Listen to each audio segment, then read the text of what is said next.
All right, guys. So sorry about what happened with the stream. I finally got the mic working. I'm gonna re-record this whole video.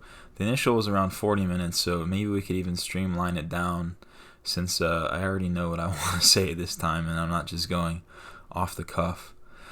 Uh, but I started with a few anecdotes regarding nature and anti-technology and primitive living.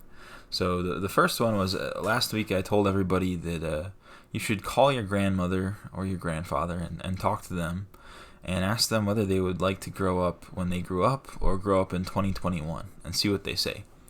And I have two living grandparents, my two grandmothers. I called both of them and I posed both of them the question. And my 95-year-old grandmother, she didn't even hesitate. She said 1926 easily.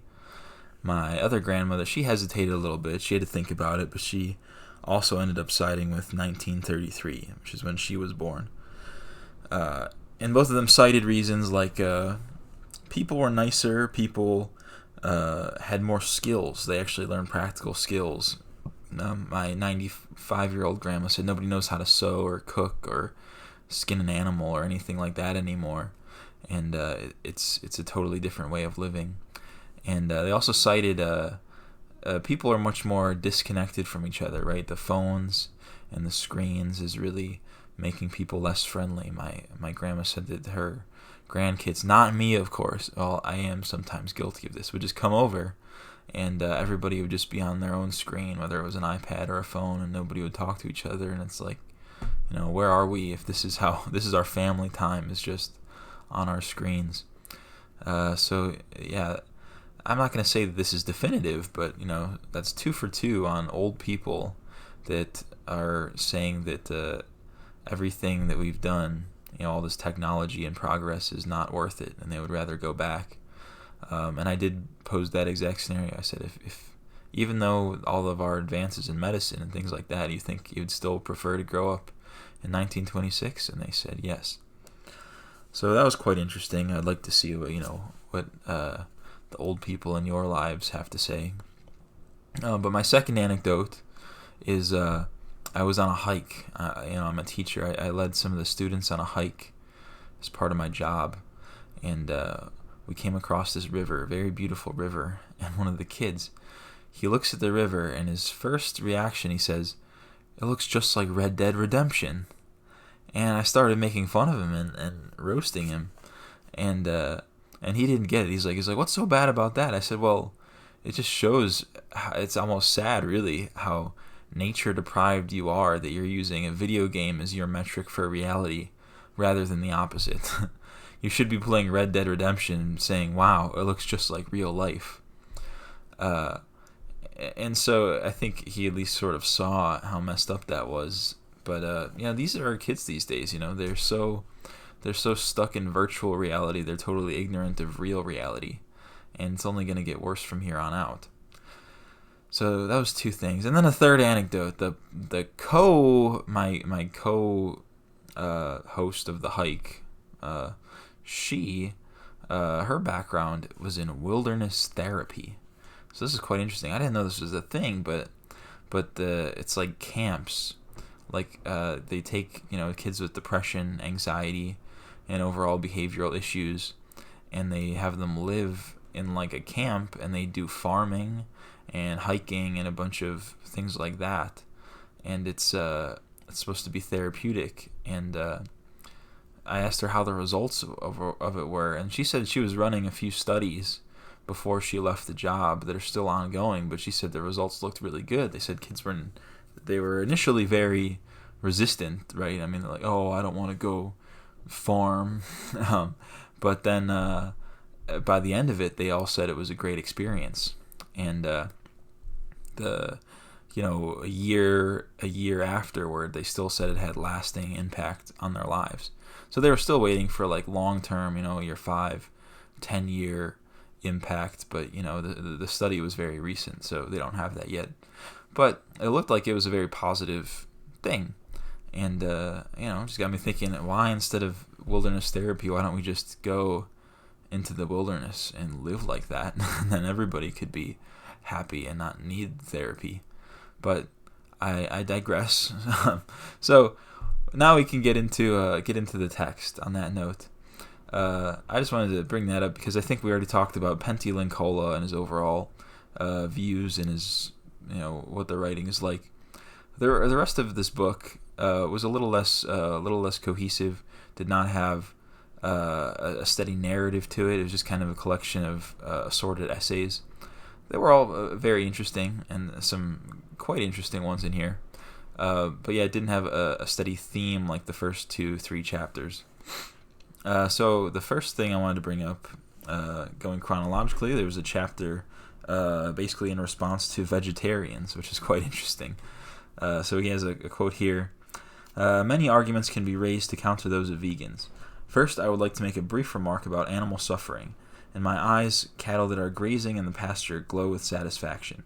Similarly, I have personally witnessed the happy chewing and mooing of cows in a warm winter shed. And besides, creamy whole milk is the most divine of nature's gifts, the highest of life's pleasures. So, I do agree about the whole milk, but aside from that, talking about the cows and how happy they are to be in the pastures and a farm, and I think this is something that people don't consider. I mean, this is an example of a happy animal. It's not in a cage. It's not in a zoo. It's still basically free roam living. It's very humane. If we actually have, healthy, non-industrial farms, it's not really a problem for the animals. In fact, it's almost the perfect example of humans and animals living in harmony. Domestication over the animals and living happily together. And you might say maybe the suffering comes when you kill them for food, but I would argue that's still the most humane way of treating the animal. I mean, otherwise they're going to die a brutal death by the hand of a predator. At least you can make it a quick death by your hand, right? So, yeah, something that vegetarians don't tend to consider is actually maybe this life isn't so bad. And also vegetarians in general are just very short-sighted people. I mean, if you actually want a more environmentally conscious world, is that going to be achievable eating nothing but plants? I don't think so. And even if you think that you're going to have gigantic industrial farms producing like grain and soy, that's not going to produce a healthy population. You're still going to need some type of protein. And if you're going to make, fake plant proteins, that's going to require an absurd amount of industrial farming that is probably not good for the environment at all. So I would think that having cattle grazing on large swaths of land and ranching is probably the most environmentally sustainable and healthy type of sustenance we could provide for ourselves. But yeah, that's vegans. I mean, do we really need to spend a whole lot of time countering vegans, right? And the next one talks about the chapter on the value of humans versus animals. And this is quite interesting. Some stuff you might agree or not agree with. So here he's talking about egalitarianism and the death penalty. And so he says, I find this kind of thinking truly worthless. I could never find two people who are perfectly equal. One will always be more valuable than the other. And many people, as a matter of fact, simply have no value. Some individuals exceed the environmental allowance by a factor of 1,000. They vastly decrease the richness of nature and squander its resource reserves, both through their own way of life and through their influence. There are also plenty of evil people around who have no moral standards, downright criminals who in extreme cases cause a horrid amount of pain to other members of their species. What mysticism, what black magic can allow such creatures to possess full human rights? What is the philosophy of those who oppose the death sentence? So, this is a very extreme, radical form of hierarchy, right? To totally disagree with egalitarianism to the point of saying, no, certainly some people have no value. And I think this is getting to be a little bit nihilistic, to the point where I don't think there's people that are just born inherently valueless. I mean, there's certain people that might become twisted to the point that they no longer provide value. And I think those people are deserving of the death penalty, your murderers, rapists, etc. But to use like an environmental metric is a little bit iffy, in my opinion, to say anybody who's going to be polluting is deserving of the death penalty.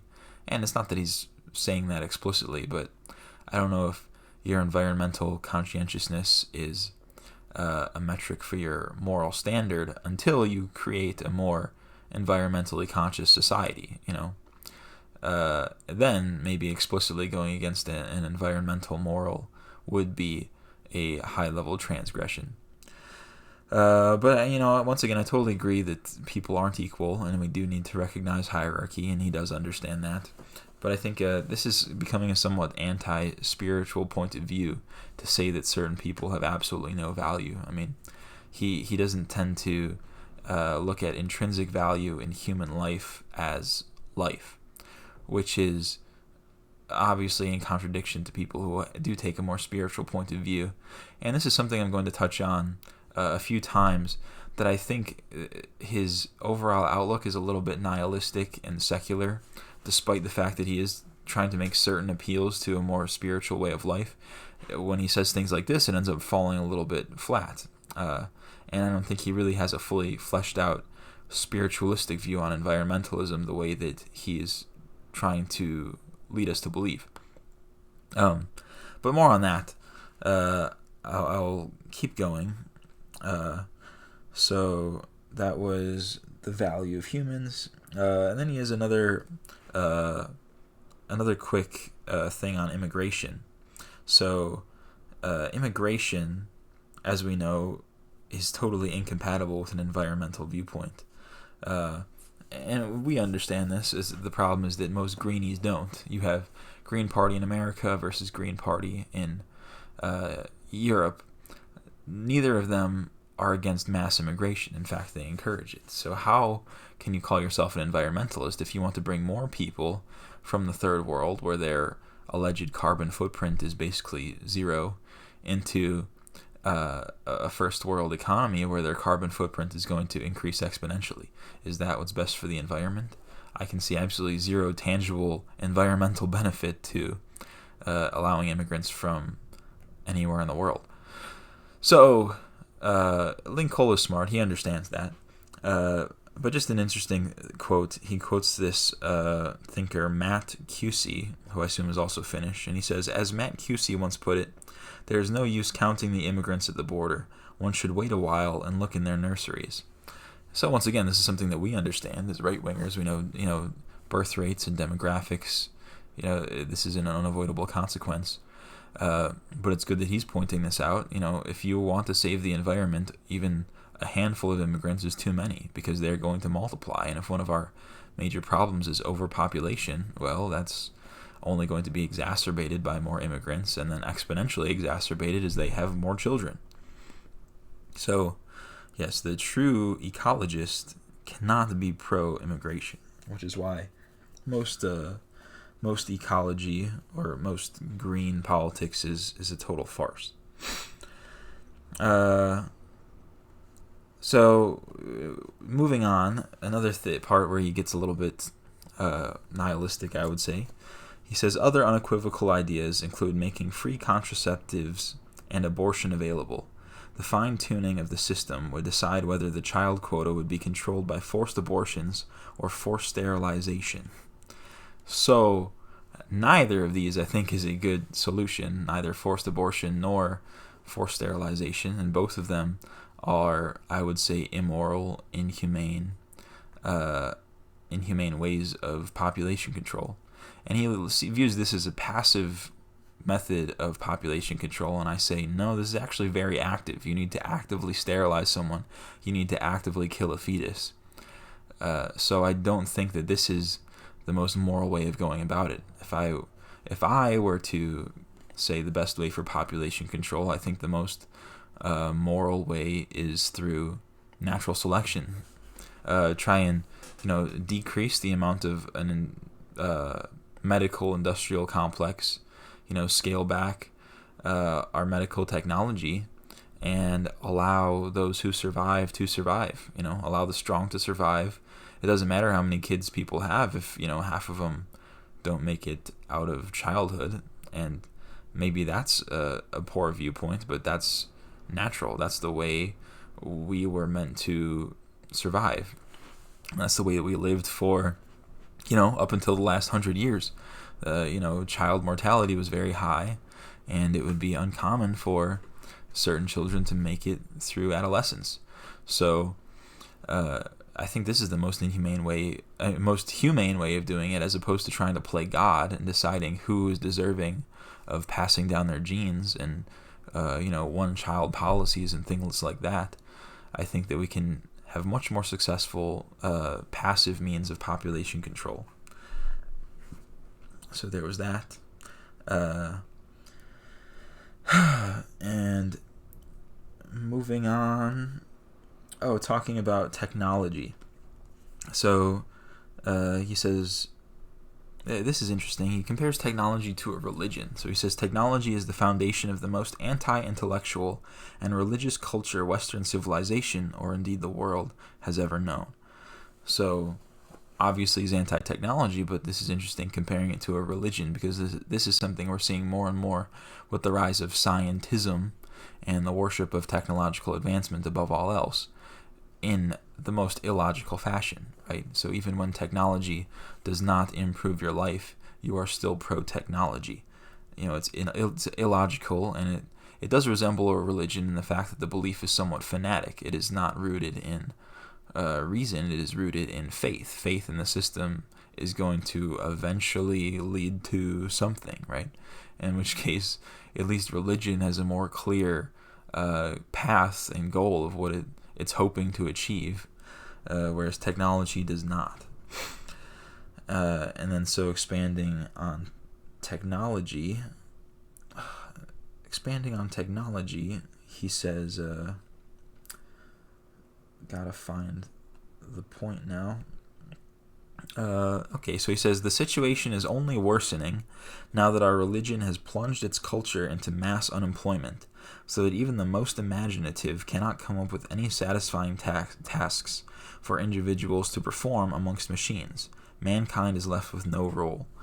So this is another thing that is illogical about technology. We are seeing this more and more today as well with automation and the upcoming advent of self-driving cars is going to leave millions across the country out of work.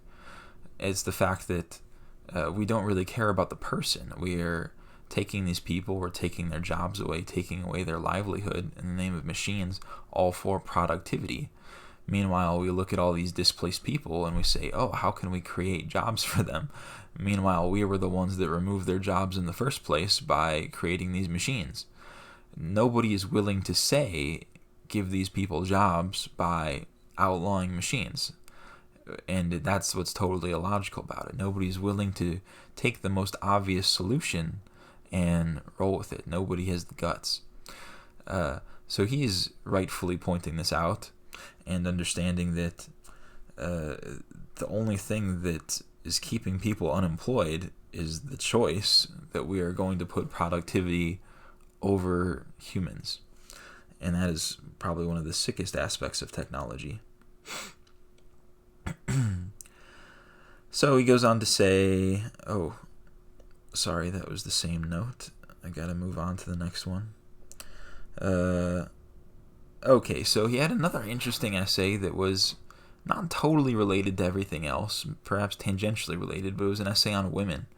And this was really quite interesting to me, the way he talked about Russia. So basically he visited post-Soviet Russia, and he talked about how all the men were alcoholic, and the society had basically collapsed. And you had these men that were just drunk in the streets. But then he talks about the women, and he says, if there are any reasons why Russian men have fallen so low, why have the women of Russia not turned into alcoholics and chain smokers? There is no reason other than the fact that women are stronger. Women take care of the continuity of life to the very end. So, in Russia, the women did not fall prey to the alcoholism that the men did. They were, protectors of life that tried to keep the community and the society as a whole going strong. And I found this to be very interesting because of how far cry it is from Western women. So this is his view on Eastern women. Are Western women anything like this? Do we consider them protectors of life? Have they done anything to keep society healthy, I would say they've done the opposite. And this is another anecdote I wanted to bring up, and this is a little bit philosophical, but the other day I was walking to a class, and I almost stepped on a baby bird. The bird had just been pushed out of the nest, and it couldn't quite fly yet. It could go a few inches with its wings, but not enough to really fly. And I almost stepped on it, but it flapped, so I noticed it, and I didn't step on it. But I saw that it was right in the path of where all the kids like to walk, so I was gonna move it gently over to a bush. So I go and I motion to pick it up with some dirt in my hand, so my scent isn't getting on the bird. I've heard the mother will abandon the bird if you get like human oils on it. So I made sure that I picked it up with the dirt. But as soon as I motioned towards the baby bird, the mother, this very tiny finch, couldn't have been more than an inch. It came and it was chirping at me aggressively, and it was frantic. Actually, it was sheer existential terror in this bird's chirping over its child. It was frantically chirping at me, and it was a little bit unnerving because it was relentless. It just didn't stop, and it would only stop if I moved away from the bird. And here I am, I'm this gigantic human being, a monster. There's nothing that this bird is going to do to stop me from doing what I want to do. But here it is, trying everything in its power to try and get me to stay away from its child. And I ended up putting the bird underneath the bush, but I was still amazed, because this is how animals in the animal kingdom treat their young. And how does the Western woman treat her young if she doesn't abort it, which is most of the time it feels? Then she is going to abandon it, leave it into daycare, not even raise it as she goes off to her job, and have somebody else raise the child for her, and then wonder why the child is so messed up. And not to say that men are much better. I mean, we have many cases of single motherhood and fathers abandoning their young, but it shows how far we are detached as a Western culture versus Eastern culture. There's no protector of life. There is no woman as a protector, as he's talking about in Eastern Russia. So, yeah, this is an interesting chapter just to see the difference there. It is quite prominent. But that chapter was a little bit of one-off, a little bit different. But moving on, there was a chapter about human nature and history, and this is where he goes through a lot of his most clear critique of liberal values. So he says, never before in history have the distinguishing values of a culture been things as concretely destructive for life and the quality of life as democracy, individual freedom, and human rights.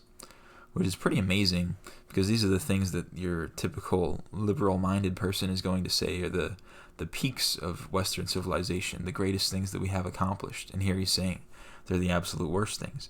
And I would have to tend to agree. I mean, obviously we know democracy is bad, but stemming from that is individual freedom, right? You can't trust the individual to do what is best for themselves, and you of course can't trust the individual to do what's best for the group or the environment, right? You need to have a certain amount of hierarchy to make sure that things are going the right way.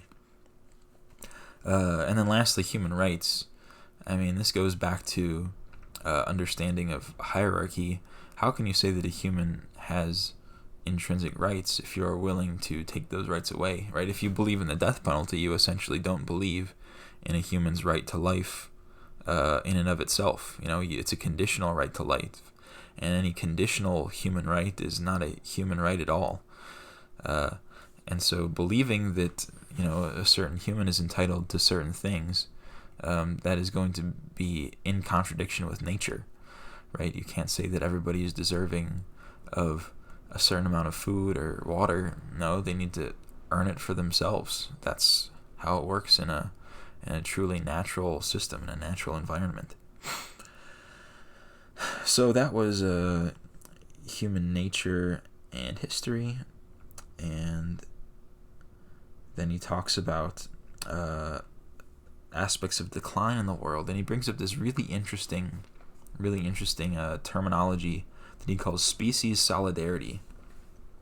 So the paragraph on this: species solidarity, the extension of love to faraway populations, is a completely different matter for me, a forced artificial behavior that goes against human nature. Species solidarity is unnatural, and fortunately so. There is no need for us to practice such a twisted form of charity, for it contributes to the depletion of natural resources. It spoils the ecosystems of land, sea, and sky by nurturing and feeding overly dense populations across the world that have squandered the material prerequisites for life, thus inevitably guaranteeing torment and inhumanity. So when he says species solidarity, basically means having some sort of sympathy and connection and will to help those who are millions of miles away from us, people who we are never going to see in real life. And this is only really allowed under a technological society, right? They say technology unites us, but really, what does that mean? It's not actually anything relevant. We just care about problems of things that are never going to matter to us in a direct sense.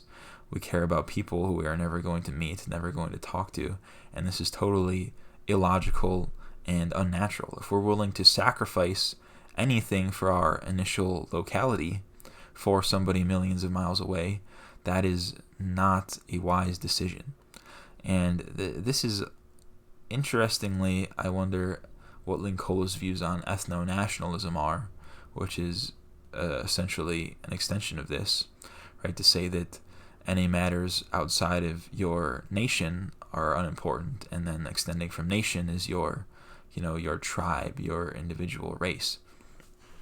Because I would go as far as to say, if you take his line of reasoning, Linkola's, to a logical conclusion, you would only care about small localized communities, and thus small localized communities that are most closely genetically similar to you.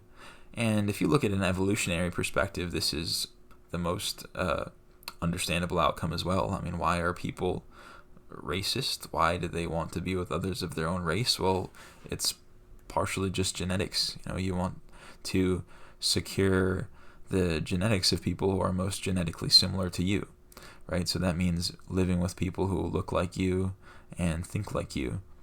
And there's not necessarily anything wrong with that. In fact, that's how you create the most cohesive, tightly knit societies. And so the opposite of this would be species solidarity, believing in one race, the human race, right? When he says species solidarity, this is actually sort of a premonition of the oncoming idea of globalism, right? So globalism and species solidarity, they're basically the same thing, right? Believing in a global human population above all, as opposed to an individual national or ethnic population. So he was very prescient in that. It was a quite an interesting paragraph, I have to say. So that was species solidarity, and then there was a pretty interesting chapter where he basically says the U.S. deserved 9/11. And I would say he makes some good points here. So he says the U.S. is the most wretchedly villainous state of all time. Anyone aware of global issues can easily imagine how vast a hatred for the United States, a corrupted, swollen, paralyzing, and suffocating political entity, must be across the third world, and among the thinking minority of the West too. So, I mean, I would go as far as to agree with that, and I would say that our imperialistic ideas, even continuing today, are highly destructive to the world. But once again, he takes this sort of nihilistic stance where he says even those innocent people who died in the towers were 100% deserving because they bought into this American regime, which I would disagree with, because I think most of us are very anti the American regime and we would like to see it taken apart, but we don't really have that within our power, so we live inside this system. Does that make us complicit in the system? I don't know. Maybe that's one way you could be looking at it, or just say that we are also casualties in a greater war. So I think he's once again using a little bit of hyperbole and perhaps nihilism here that I don't quite agree with. And this does continue and gets arguably worse. So he talks about war and how war could potentially be a good thing if, so this is what he says, it would be a spark of hope if only wars were to morph in such a way as to target the actual breeding potential of the population, young females and children, half of whom are girls. Unless this happens, war will mostly remain a waste of time and even a harmful activity. So he says war would be good if it were used for population control and attacked women and children. So I don't really need to explain to you why this is morally repugnant, but this is justifiable if you take the nihilistic stance that he has taken upon these matters, and the fact that reduction of population is good at all costs, and there is no intrinsic value to human life as is, to the fact that it would be good to kill women and children. So this is a very nihilistic, secular type of thinking that I don't think is very, very productive to us. And once again, he continues this. He talks about how to limit population, and he says again, the cornerstone of any population platform is the dismantling of the freedom of procreation, the most senseless form of individual freedom. And so I would say, if I believed in human rights, I would say that the most fundamental of human rights is the right to procreation, which he totally disagrees with. And I already mentioned earlier how I think this is not the best way of population control. Somewhat inhumane, somewhat unnatural, through abortions, sterilizations, etc. And I continue to say he's using this nihilistic framework, and I'll summarize now that I was kind of going into this thinking from the beginning, and the things that he said, he took a very spiritual outlook as to why you should be pro-environment, anti-technology and industry. But ultimately, he's using these nihilistic arguments, and I don't think it's all that convincing. At the end of the day, he really just sounds like a more angry greenie and somewhat more cold and rational, right?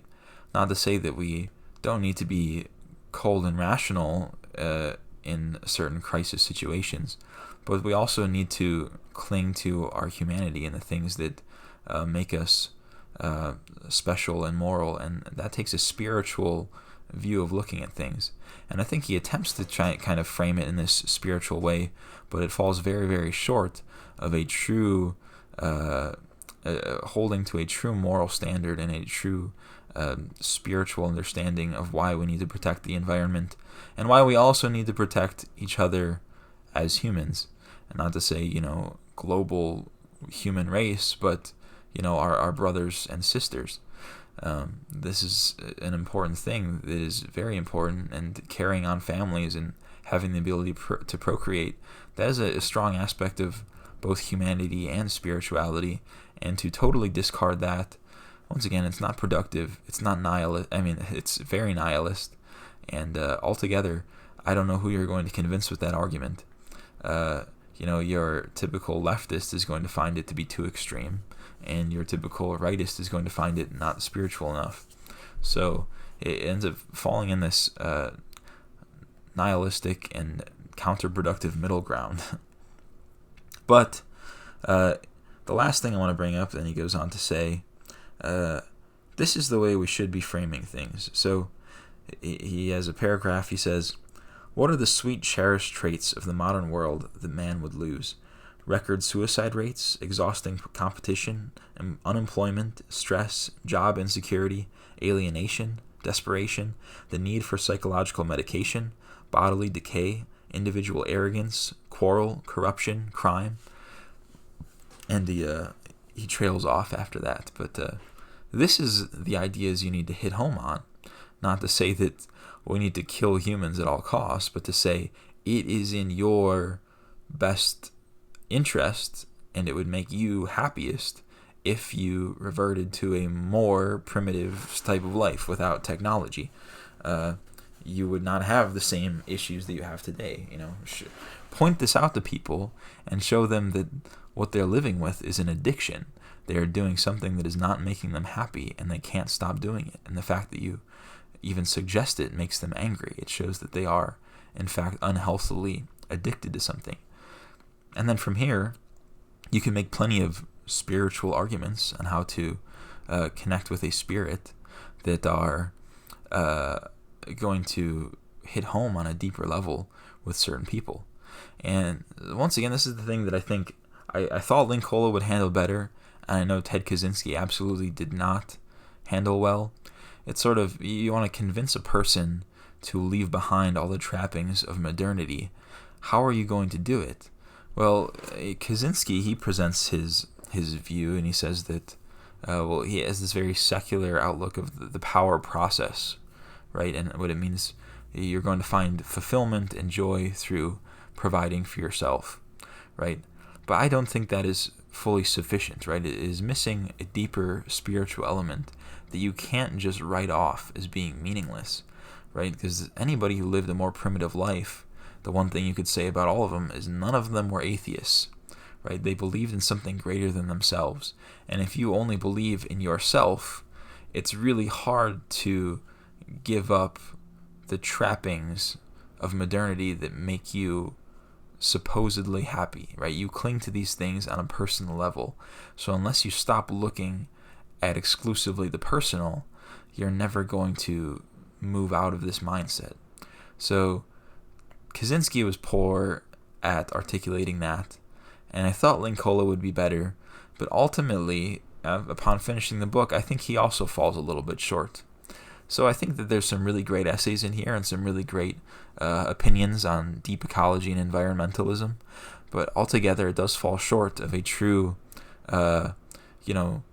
spiritual, ecological synthesis that is really going to appeal to both, supposed left-wing green people as well as right-wing traditionalists. So it's not perfect. It's decent. I would still recommend this book. I think that there's some really interesting ideas, and I think that a lot of people are going to be at least somewhat receptive to it. I just would take out a lot of the nihilistic elements. So that's my ultimate opinion on Can Life Prevail? I hope you enjoyed. I'm sorry that this couldn't have been more of a discussion, but if you have things that you want to say, go ahead and leave a YouTube comment, and I will hopefully respond, and we can have a discussion going on there. And if there's anything you'd like to talk to me about regarding the book, feel free to reach out. As far as it goes, next week I don't think I'll be doing a stream, but the book we will be reading for the next 2 weeks, and hopefully do a stream for 2 weeks from today, is going to be the generative principle of political constitutions by Joseph de Maistre. So I've been looking forward to reading this one for a while. Should be an interesting switch up. We've been kind of on this anti-technology kick for the last few weeks. I think we can move past this finally into something that's just going to be a sort of reactionary, traditionalist type literature.